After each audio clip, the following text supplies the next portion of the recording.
मेरी तरफ से सबको जय मसीह की। प्रभु यीशु मसीह के नाम से मैं आप सबका स्वागत करता हूं और प्रभु यीशु मसीह के अनुग्रह के द्वारा आज फिर से मैं आप सबके बीच में हूं और आज हम फिर से परमेश्वर के वचन प्रकाशित वाक्य उसके दूसरे अध्याय और उसके 12 से लेकर 17 वचन तक हम अध्ययन करने के लिए जा रहे हैं। और आज हम पेरगमुस की कलीसिया के बारे में हम जानने के लिए जा रहे हैं। जैसे कि पिछले दिनों में हमने इफिसुस की कलीसिया के बारे में हमने जाना और स्मुरना की कलीसिया के बारे में हमने जाना, तो अभी तीसरी कलीसिया की बारी है जिसके बारे में हम जानने जा रहे हैं। और तीसरी कलीसिया का नाम है पेरगमुस की कलीसिया। ये एशिया के प्रांत में पाए जाते हैं ये 7 शहर, जिसमें से एक है पेरगमुस। उस पेरगमुस की कलीसिया के बारे में आज हम जानने जा रहे हैं। इसलिए आइए हम एक छोटे से प्रार्थना के द्वारा इस सेशन को हम शुरू करेंगे। सर्वशक्तिमान परमेश्वर, हम आपका धन्यवाद करते हैं, आपकी स्तुति करते हैं और आपकी महिमा करते हैं। इस रात्रि के समय में प्रभु, ये जो समय आपने हमें दिया कि हम आपके वचन से सीख सके, सुन सके और समझ सके पिता, हम आपका धन्यवाद करते हैं, आपकी महिमा और आपकी आराधना करते हैं पिता परमेश्वर। इस समय पिता परमेश्वर, हम आपके वचन प्रकाशित वाक्य के भेद भरी बातों को हम जानने के लिए जा रहे हैं। आप हमारी मदद करें, पवित्र आत्मा का अभिषेक दें समझने के लिए और सीखने के लिए। और परमेश्वर पिता, पवित्र आत्मा का ज्ञान और बुद्धि आप हमें दीजिए। प्रभु, आप अपनी विधियों को मानना सिखाएं और आपकी आज्ञाओं को परमेश्वर पिता समझना और मानना हमें सिखाएं। पिता परमेश्वर, आप हमारे हियाव को बढ़ा दीजिए, तब हम आपकी आज्ञाओं के मार्ग में दौड़ेंगे। परमेश्वर, हम आपसे प्रार्थना करते हैं इन अंतिम दिनों में प्रभु, आपके वचन के भेद को जानने के लिए आप हमारी मदद कीजिए। हम आपका धन्यवाद करते हैं तमाम बातों के लिए। प्रार्थना प्रभु यीशु मसीह के पवित्र नाम से मांगता हूँ पिता, आमीन आमीन। तो इस समय हम जानने जा रहे हैं पेरगमुस की कलीसिया के बारे में और उसके 2 अध्याय उसके 12वें वचन को हम पढ़ेंगे। मैं आपके लिए पढ़ूंगा और उसकी हेडिंग में इस प्रकार से लिखा है, पेरगमुन को संदेश। पेरगमुन जो है एक समझौता करने वाली कलीसिया है। कौन सी? समझौता करने वाली कलीसिया। आज के समय में भी बहुत सारे लोग ऐसे हैं जो मसीह जीवन जी तो रहे हैं परंतु एक समझौते का जीवन जी रहे हैं। वो अपने जीवन और परमेश्वर के साथ क्या करते हैं? समझौता करते हैं। हाँ, देखेंगे उस समय में जो होगा हम देखेंगे। ये है एक समझौता। वो परमेश्वर के साथ क्या करते हैं? समझौता करते हैं। वैसी ही एक कलीसिया है पेरगमुन की कलीसिया, जो उस समय में थी और आज के समय की कलीसियाओं को क्या कर रही है? दिखा रही है। तो पेरगमुन की कलीसिया के बारे में हम जानेंगे। तो उस 12वें वचन में 2 अध्याय प्रकाशित वाक्य उसका 2 अध्याय उसके 12वें वचन में इस प्रकार से लिखा है, पेरगमुन की कलीसिया के दूत को यह लिख। पेरगमुस, पेरगमुन, पेरगमुस, ये कलीसिया का नाम है, पेरगमुन की कलीसिया। परंतु ये पेरगमुन जो है ये एक यूनानी शब्द है जिसका मतलब है एक शादी होते हुए और भी बहुत सारी पत्नियों को रख लेना और भी बहुत सारी शादियां क्या कर लेनी? कर लेनी। पेरगमुन का मतलब ये, क्योंकि जब पेर को बोलते हैं तो इसका मतलब होता है सो मच, बहुत ज़्यादा। और गैमोस को जब बोलते हैं तो उसका मतलब होता है, यूनानी में क्या बोला जाता है गैमोस को? शादी, बहुत सारी शादियाँ बहुत सारी शादियाँ। ये हमें अंग्रेजी अनुवाद से मिलता है पॉलीगेमी। पॉलीगेमी का मतलब है बहुपत्नीत्व, जिसमें हमें क्या पता चलता है कि पेरगमुन की कलीसिया में, ये पेरगमुन में ऐसे बहुत सारे लोग थे जिनकी एक पत्नी होते हुए भी और भी बहुत सारी शादियां वो करके रखे थे। इस कलीसिया में वो शारीरिक समारोह भी करते थे और भयविचारी लोग भी इस समारोह में क्या करते थे? वो शामिल होते थे। और ये जो है कामुक देवताओं की क्या किया करते थे और अन्य रोमी देवताओं की क्या करते थे? ये लोग आराधना किया करते थे। वहाँ का एक मुख्य देवता था एस्कुलेपियस। वहाँ का एक मुख्य देवता था, कहाँ का? पेरगमुस का एक मुख्य देवता था एस्कुलेपियस, जिसे चंगाई करने वाले के नाम से जाना जाता है और जिसका जो है निशान जो है एक सांप के रूप में है कि एक स्टिक खड़ा है, एक डंडी खड़ी होती है और उसके 2 सांप जो हैं इस प्रकार से लिपटे होते हैं। वो है एस्कुलेपियस का साइन जो है वो है। मैं आपको बता देता हूँ कि ये एस्कुलेपियस कौन था। एस्कुलेपियस जो है एक अपोलो का जो है बेटा था और एक अच्छा डॉक्टर था होमर का, जिसने जीउस के जो लोग जीउस से मतलब पीड़ित होते थे, जीउस एक यूनानियों का देवता है, और जीउस जो है जिन जिन लोगों को हानि पहुंचाता था, एस्कुलेपियस अपोलो का बेटा वो उनको बचाया करता था। और जिसके कारण जीउस ने एस्कुलेपियस को अपोलो के बेटे को मार दिया, और यूनानियों ने कुछ समय के बाद जिनको वो ठीक किया करता था, उन लोगों ने उस एस्कुलेपियस को क्या कर दिया, एक देवता के रूप में उसे घोषित कर दिया। और आज जो एस्कुलेपियस को मानने वाले लोग हैं वो आज वैद्य शिक्षा की क्या करते हैं, अच्छी जानकारी रखते हैं। जैसे कि आज के डॉक्टर्स, मेडिकल स्टोर्स वाले, ये सब जो हैं आज वैद्य शिक्षा अच्छी रखते हैं। क्यों? और आज जब आप हॉस्पिटल्स में, मेडिकल स्टोर में, आज बहुत सारी जगहों में जब आप जाते हैं तो क्या है, आपको एक साइन देखने को मिलता है, एक छड़ी है, उसके ऊपर 2 सांप इस प्रकार से लिपटे होते हैं, तो वो एस्कुलेपियस यूनान के देवता का साइन है।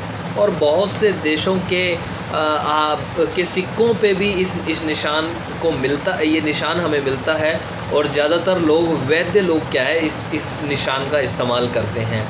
और याद रखें, ये कलीसिया जो है गलत शिक्षाओं के साथ भी समझौता करती थी, ये गलत शिक्षाओं को मानती थी। जैसे आज बहुत सारी कलीसियाएँ गलत शिक्षाओं को मानती हैं।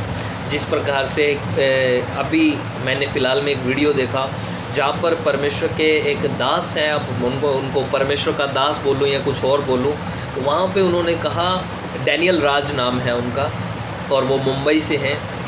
उन्होंने कहा, किसी एक व्यक्ति ने उनसे क्वेश्चन पुट किया कि क्या हमें बपतिस्मा लेना ज़रूरी है या विश्वास में रहना ज़रूरी है। तो उस पास्टर ने कहा कि यीशु मसीह से लिखने में गलती हुई है, यीशु मसीह से बाइबल में लिखने में क्या हुई है, गलती हुई है, उन्हें ये नहीं लिखना चाहिए था। तो परमेश्वर का वचन कहता है अंत के समय में झूठे भविष्यवक्ता क्या हो जाएंगे, खड़े हो जाएंगे। और आज के समय में वो हो गया है। डैनियल राज ने इस बात को क्या कर दिया है, साबित कर दिया है। उन्होंने यीशु मसीह को टारगेट कर दिया और यीशु मसीह पे क्या कर दिया है, दोष लगा दिया है कि हाँ, यीशु मसीह से लिखने में क्या हो गई है, गलती हो गई है। परंतु ऐसा नहीं है। सर्वशक्तिमान परमेश्वर, सर्वज्ञानी परमेश्वर कभी भी कोई गलती नहीं कर सकता। और आगे माफ़ी चाहूँगा, और आगे इस प्रकार से लिखा है 2 अध्याय उसके 12वें वचन में, जिसके पास 2 धारी और तेज़ तलवार है, वह यह कहता है कि आज पेरगमुन की कलीसिया को भी यीशु मसीह कुछ कह रहा है। जिस प्रकार इफिसुस की कलीसिया को कहा, स्मुरना की कलीसिया को कहा, वैसे ही पेरगमुन की कलीसिया को भी क्या कर रहा है, यीशु मसीह कह रहा है कुछ। क्या कह रहा है? जिसके पास 2 धारी और तेज़ तलवार है।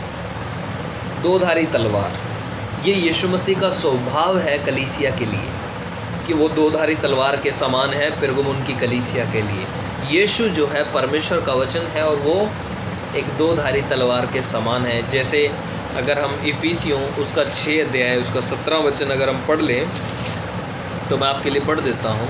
और उद्धार का टोप और आत्मा की तलवार जो परमेश्वर का वचन है ले लो। परमेश्वर का वचन यीशु मसीह है और यीशु मसीह ही 2 धारी तलवार है जो कलीसिया के बीच में है। इसलिए आज अगर आप भी समझौता करते हैं तो याद रखें कि यीशु मसीह आपके लिए तलवार जैसा है। कैसा है? आपके लिए तलवार जैसा है। सुधर जाएं अगर आप गलती करते हैं तो। इसलिए आगे हम प्रकाशित वाक्य उसका 2 अध्याय उसके 13वें वचन को हम पढ़ेंगे। मैं यह जानता हूँ कि तू वहाँ रहता है जहाँ शैतान का सिंहासन है। तू मेरे नाम पर स्थिर रहता है, पर मुझ पर विश्वास करने से उन दिनों में भी पीछे नहीं हटा जिनमें मेरा विश्वास योग्य साक्षी अंतिपास तुम्हारे बीच उस स्थान पर घात किया गया जहाँ शैतान का सिंहासन है। जहाँ शैतान का क्या है? सिंहासन है। 2 अध्याय उसका 13 वचन, ये शैतान का सिंहासन। इस कलीसिया की पहचान क्या है?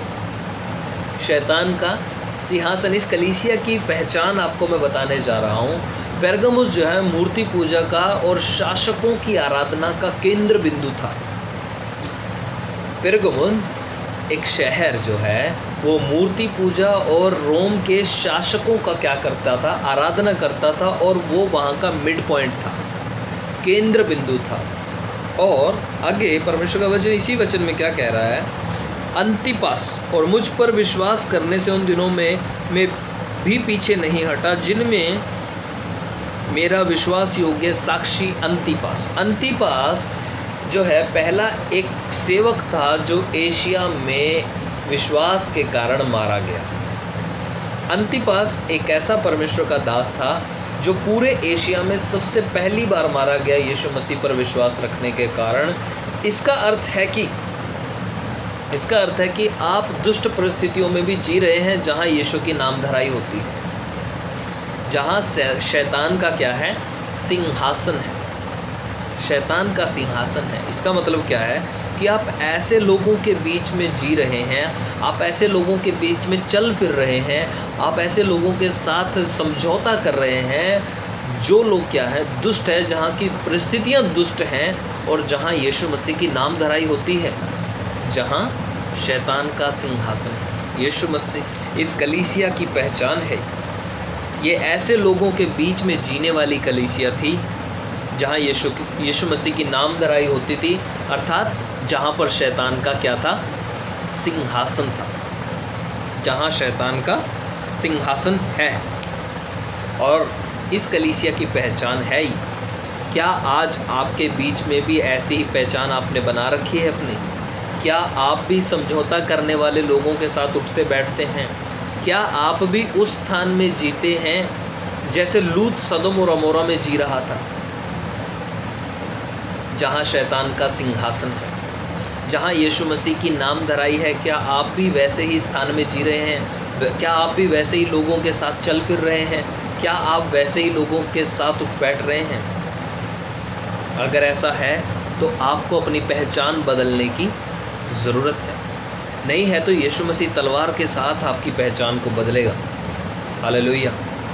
और आगे 2 अध्याय उसके 14 वचन में इस प्रकार से लिखा है, पर मुझे तेरे विरुद्ध कुछ बातें कहनी हैं, क्योंकि तेरे यहाँ कुछ ऐसे हैं जो बिलाम की शिक्षा को मानते हैं, जिसने बालाक को इज़राइलियों के आगे ठोकर का कारण रखना सिखाया कि वे मूर्तियों पर चढ़ाई गई वस्तुएं खाएं और व्यभिचार करें। यहाँ पर यीशु मसीह इस कलीसिया के विरोध में कुछ बातें कह रहे हैं। जैसे इफिसुस की कलीसिया के बारे में कहा, स्मुरना की कलीसिया के बारे में यीशु मसीह ने कोई भी बात विरोध में नहीं की, परंतु पेरगमुन की कलीसिया के बारे में फिर से पेरगमुन की कलीसिया के बारे में यीशु मसीह कुछ बातें बोल रहे हैं उसके विरोध में। ये इस कलीसिया की कमी है जो मैं आपको बताने जा रहा हूँ कि ये कलीसिया किस प्रकार की कमी में फंसी हुई है। ये एक बिलाम की शिक्षा को मानते हैं। क्या मानते हैं? बिलाम की शिक्षा। बिलाम कौन था? बिलाम वो था जो परमेश्वर का याजक था, परंतु राजा बालाक मोआब का राजा था, उसके बुलाए अनुसार, उसके धन और लालच के अनुसार, उसके कहे अनुसार वो इज़राइलियों को शाप देने के लिए चला गया, जबकि परमेश्वर ने उसे मना किया, परंतु वो ऐसा कर नहीं पाया। पर उसने, बिलाम ने एक गलत शिक्षा दी मोआब के राजा बालाक को कि क्या कर तू, मोआब की सुंदर स्त्रियों को क्या कर दे, तू इज़राइलियों के बीच में भेज दे और वे उनसे व्यभिचार करेंगे और उन्हें मूर्ति पूजा करने के लिए क्या करेंगी, विवश कर देंगे। ये थी उसकी गलत शिक्षा। तो आज के समय में, आज की कलीसियाओं के बीच में और उस समय की कलीसिया में बिलाम की शिक्षा काम करती थी, और आज भी बिलाम की शिक्षा क्या करती है, काम करती है। ये कमी है सबसे बड़ी कलीसिया की। बिलाम को बालाक राजा ने बुलाया था जो मोआब का राजा था, इज़राइलियों को शाप देने के लिए। बिलाम एक झूठा भविष्यवक्ता था जो शैतान का अभिषेक नहीं पा सका श्राप देने के लिए। हालेलुया। परमेश्वर ने उसे रोक रखा, परमेश्वर ने उसका वो अभिषेक उसके ऊपर उतरने नहीं दिया। उसने बालाक को समझाया कि मोआब की जवान स्त्रियों को इज़राइलियों के बीच में भेज दे कि वे उन्हें क्या करें, अपने साथ व्यभिचार में उतारें और देवताओं की उपासना करने के लिए मजबूर करें। बालाम जो है इज़राइलियों के लिए, वो यह आज जो निकोलाई कलीसिया के लिए। बिलाम वो था उस समय इज़राइलियों के लिए जो आज के समय में निकोलाई कलीसियाओं के लिए है। क्योंकि निकोलाई भी क्या करते हैं, वो क्या करते हैं, मूर्तियों को चढ़ाया गया भोजन खाते हैं, गलत शिक्षा देते हैं। जैसे प्रकाशित वाक्य उसके 2 अध्याय 6 वचन में लिखा है, पर हाँ तुझ में यह बात तो है कि तू निकोलाइयों के कामों से घृणा करता है, जिनसे मैं भी घृणा करता हूँ। इसलिए ये बिलाम की शिक्षा अगर आज आप भी वैसा ही कर रहे हैं, अगर आप गलत शिक्षा दे रहे हैं या ले रहे हैं या मान रहे हैं, अगर आप मूर्तियों को चढ़ाया गया भोजन खा रहे हैं, यदि आज आप व्यभिचार में फंसे हुए हैं, यदि आज आप किसी भी प्रकार की गलत शिक्षा के अंदर फंसे हुए हैं, तो आज आपको निकलने की ज़रूरत है। क्योंकि ये आपके पुनरुत्थान के जीवन में क्या बन सकती है, सबसे बड़ी रुकावट बन सकती है। हालेलुया। और आगे 14 वचन में इसी प्रकार से लिखा है कि वे मूर्तियों पर चढ़ाई गई वस्तुएं खाएं और व्यभिचार करें। वो व्यभिचार करें या घृणित काम करें। क्या करें? व्यभिचार करें। आज कलीसिया बहुत से ऐसे कामों में लगी है जो परमेश्वर की नज़र में घृणित हैं, और वो अन्य जाति के साथ मिलकर उनकी विधियों को दोहरा रहे हैं। आज बहुत सी ऐसी कलीसियाँ हैं आज के समय में, मैं उस समय की कलीसिया की बात नहीं कर रहा हूँ, आज के कलीसिया की बात कर रहा हूँ। आज के समय में ऐसी बहुत सारी कलीसियाँ हैं जो अन्य जाति लोगों के साथ मिलकर उनकी प्रथाओं को, उनके संस्कारों को, उनकी रीतियों को क्या कर रही है, दोहरा रही है। जैसे कि शोभा यात्रा, ये सब जो है अन्य देवी देवताओं के लिए निकाला जाता है। परमेश्वर की कभी शोभा यात्रा नहीं निकाली जाती, क्योंकि शोभा यात्रा उसकी निकाली जाती है जिसका एक बार जन्म हुआ और वो फिर से मर गया और वो कभी फिर से नहीं उठा। परंतु यीशु मसीह इस दुनिया में जन्म लिया, वो मर गया और तीसरे दिन जी उठ करके स्वर्ग चला गया और फिर से कभी भी वो नहीं मरा।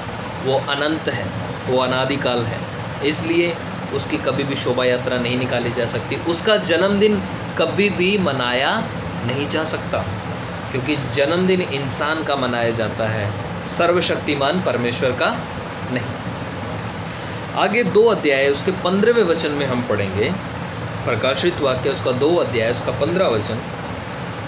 वैसे ही तेरे यहाँ कुछ ऐसे हैं जो निकोलाइयों की शिक्षा को मानते हैं। यहाँ पर बिलाम की शिक्षा को मानने वाले भी हैं और निकोलाइयों की शिक्षा को मानते हैं, जिनसे परमेश्वर क्या करता है, घृणा करता है। जो निकोलाइयों की शिक्षा को मानते हैं, निकोलाइयों की शिक्षा, ये भी इस कलीसिया की कमी है। पहले बिलाम की शिक्षा को वो मानते हैं, वो कमी है, और दूसरी कमी क्या है, निकोलाइयों की शिक्षा। ये कलीसिया जो है अलग अलग प्रकार की कलीसियाओं, अलग अलग प्रकार की शिक्षाओं को ज़्यादा मानती थी, परमेश्वर के वचन को कम अध्ययन करती थी।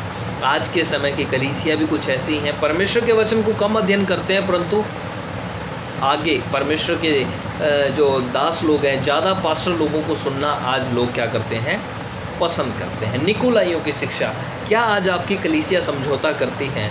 2 शादी करना, गर्भपात आदि जैसे कामों का करना, ये निकोलाइयों की शिक्षा है, ये निकोलाइयों की विधि है। और निकोलाइयों का जो मुखिया होता है, वो ये कहता है कि आप ये नहीं कह सकते कि परमेश्वर इन कामों से घृणा करता है। वो कहते हैं कि अबॉर्शन करवाना ये परमेश्वर की ओर से है। वो कहते हैं कि 2 शादियाँ 3 शादियाँ करनी ये परमेश्वर की ओर से है। इसलिए वो परमेश्वर निकोलाइयों के कामों से क्या करता है, हमेशा घृणा करता है और करता ही रहेगा। हालेलुया।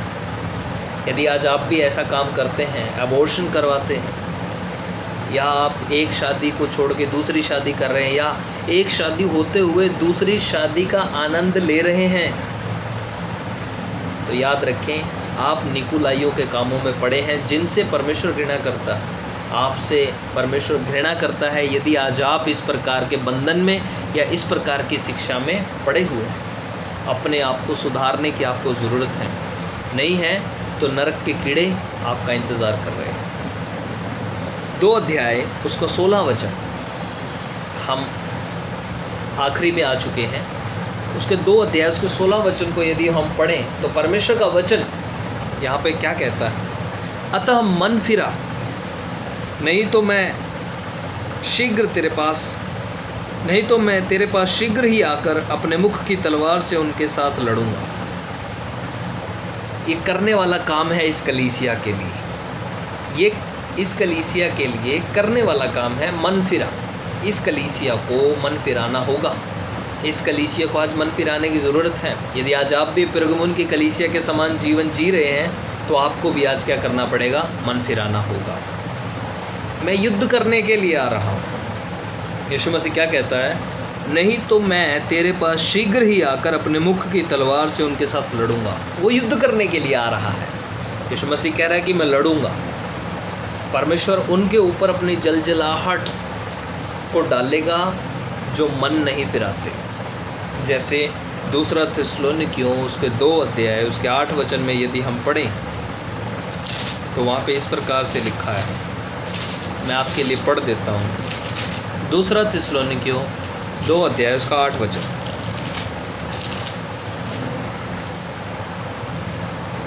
तब वह अधर्मी प्रकट होगा जिसे प्रभु यीशु अपने मुंह की फूंक से मार डालेगा और अपने आगमन के तेज से भस्म करेगा। हालेलुया। यीशु मसीह का स्वभाव इस कलीसिया के प्रति एक तलवार के समान है। यदि आज आप निकुलाइयों की शिक्षाओं से मन ना फिराएंगे, यदि आप आज बिलाम की शिक्षा को छोड़कर परमेश्वर की सच्ची शिक्षा को नहीं मानेंगे, तो परमेश्वर प्रभु यीशु मसीह अपने मुंह की आग 2-धारी तलवार से क्या कर देगा? आपसे लड़ेगा। और परमेश्वर से लड़ना इंसान के बस की बात नहीं। इसलिए आपको मन फिराने की ज़रूरत है। यदि आज आप पेरगमुन की कलीसिया के समान जीवन जी रहे हैं तो आपको मन फिराने की ज़रूरत है। आपको मन फिराना होगा अगर आप पुनरुत्थान में शामिल होना चाहते हैं। आगे परमेश्वर का वचन 2 अध्याय के 17 वचन में क्या कहता है? जिसके कान हों वह सुन ले कि आत्मा कलीसियाओं से क्या कहता है। जो जय पाए उसको मैं गुप्त मन्ना में से दूंगा और उसे एक श्वेत पत्थर भी दूंगा और उस पत्थर पर एक नाम लिखा हुआ होगा जिसे उसके पाने वाले के सिवाय और कोई ना जानेगा। हालेलुया। यहाँ पर परमेश्वर एक चुनौती दे रहा है इस कलीसिया को। जिसके कान हो वह सुन, जिसके कान हो वह सुन ले। इसका मतलब क्या है? ये इस कलीसिया ने परमेश्वर की आवाज़, आत्मा की आवाज़ को सुनना क्या कर दिया है? छोड़ दिया है, या फिर आत्मा की आवाज़ को सुनना वो भूल गए हैं। आज पवित्र आत्मा आपसे बात कर रहा है, मन फिराओ। आज पवित्र आत्मा आपसे बात कर रहा है, मन फिराओ। आपको मन फिराने की ज़रूरत है। यदि आप पेरगमुन की कलीसिया के समान जीवन जी रहे हैं तो आपको मन फिराने की ज़रूरत है, क्योंकि परमेश्वर का वचन कह रहा है मन फिराओ। अगर आप मन फिराएंगे और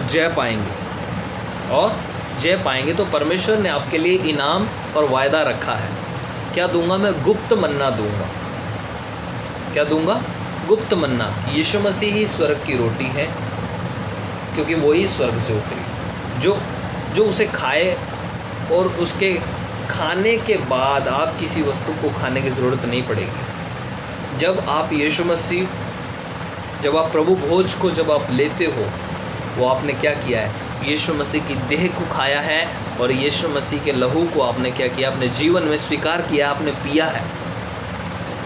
जो स्वर्गीय रोटी जब आपने खा ली तो उसके बाद आपको किसी भी वस्तु को खाने की ज़रूरत नहीं पड़ेगी आत्मिक जीवन पाने के लिए, क्योंकि स्वर्गीय रोटी आपने खाई है। जैसे प्रकाशित वाक्य उसके 7 अध्याय उसके 16 वचन में लिखा है। मैं आपके लिए पढ़ूंगा। प्रकाशित वाक्य 7 अध्याय उसके 16 वचन में, वे फिर भूखे और प्यासे ना होंगे और ना उन पर धूप और ना कोई तपन पड़ेगी। वो कभी भूखे प्यासे नहीं होंगे जब वो गुप्त मन्ने को क्या कर लेंगे? खा लेंगे। और आगे क्या, गुप्त मनने के बाद क्या देगा, श्वेत पत्थर। श्वेत पत्थर जो है पवित्रता को दिखाता है और काला पत्थर दोष को दिखाता है। जब यूनानियों के अदालत में जब न्याय होता था तो दोषी को और निर्दोष साबित करने के लिए वो क्या करते थे, श्वेत पत्थर का और काले पत्थर का क्या करते थे, इस्तेमाल करते थे। जिस व्यक्ति की तरफ जितने पत्थर ज़्यादा होते थे वो उतना ही दोषी और उतना ही निर्दोष माना जाता था। यदि एक व्यक्ति की तरफ सफ़ेद पत्थर हैं तो वो दोषी नहीं है, और यदि एक व्यक्ति की तरफ काला पत्थर है ज़्यादा तो वो दोषी है। इस प्रकार से यूनानियों की जो अदालत थी वहाँ पर क्या किया जाता है, इस प्रकार से न्याय किया जाता था।